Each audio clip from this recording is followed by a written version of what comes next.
Welcome to the next.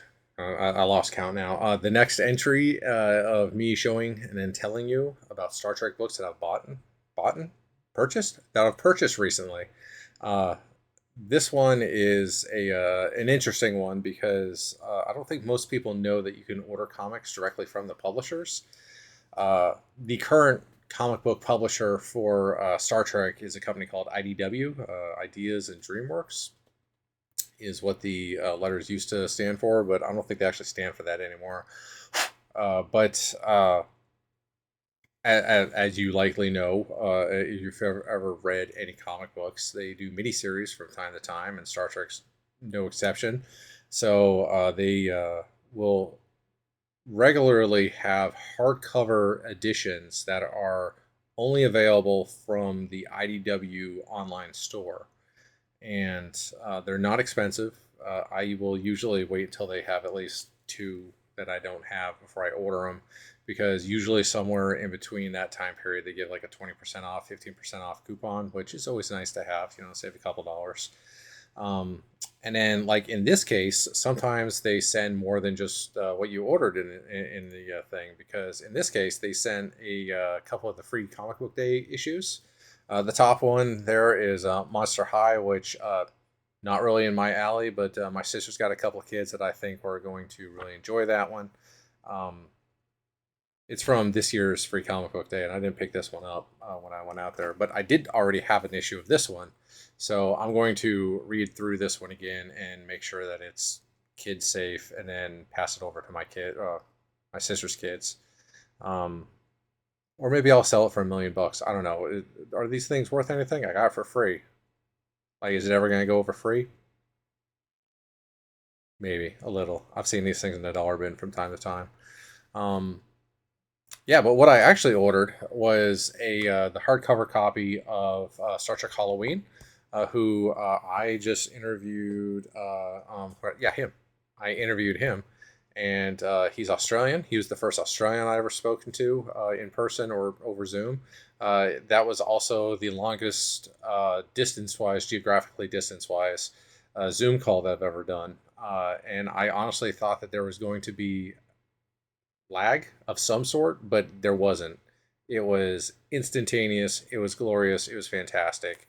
Uh, which later that week I spoke to James Swallow, which is a completely different person, not involved with this comic at all. He's got his own fantastic work that we talked about, but he's in Britain, and it was the same thing. So I don't know. The only people that I've ever had a communications issues with were in a cabin that was away from their house that didn't have its own internet running to it. So um, I guess if you're in a modern country with modern internet, no problem, no matter where you're at in the world.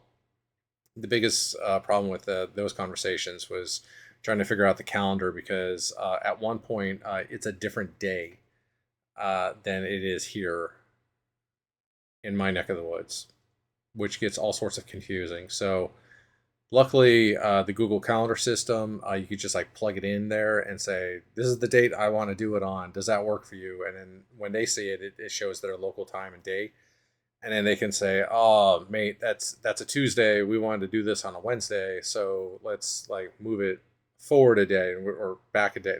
However it works, you go one way or the other. I don't know. Time is confusing. Golly, man. But anyways, this book is fantastic. It's great. One of the covers, at least one of the covers, was done by someone by J.K. Woodward.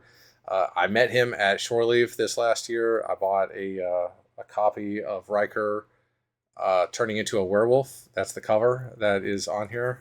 What have we got on the back here? Is it? No, it doesn't show the stuff, but it does show some of the like the villains that are within the book. Um, this is good.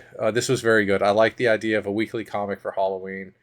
Star Wars did it a few years ago with Vader's Castle. Trek should do something like this every year.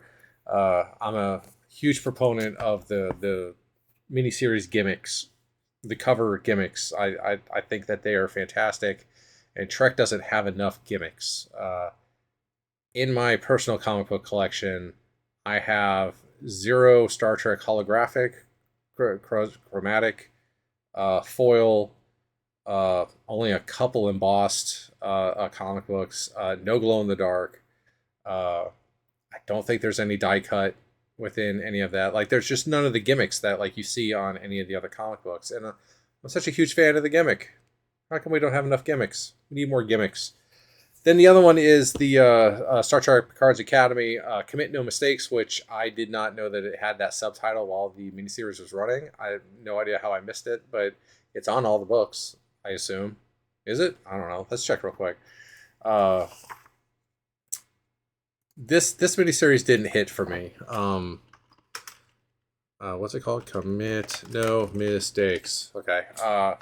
And I think it's primarily because the art is a little too soft, and the story is a little too simple for me. Okay, so that's why I didn't know. They didn't actually have the that title on any of them. The only thing that they had that commit no mistakes thing on was the trade paperback, which maybe that suggests that this series did well enough that they want to differentiate it from the other editions that are soon to come out. Hopefully, what do you think? Maybe, I don't know. Did you read either of these, the Halloween or the Picard's Academy? And did either of them like strike a note for you? Did they work? Did they not work? I mean, even bad Star Trek is good Star Trek in my opinion, because even the bad stuff usually turns into something good somehow. And with that hot take, now I need you to leave a comment.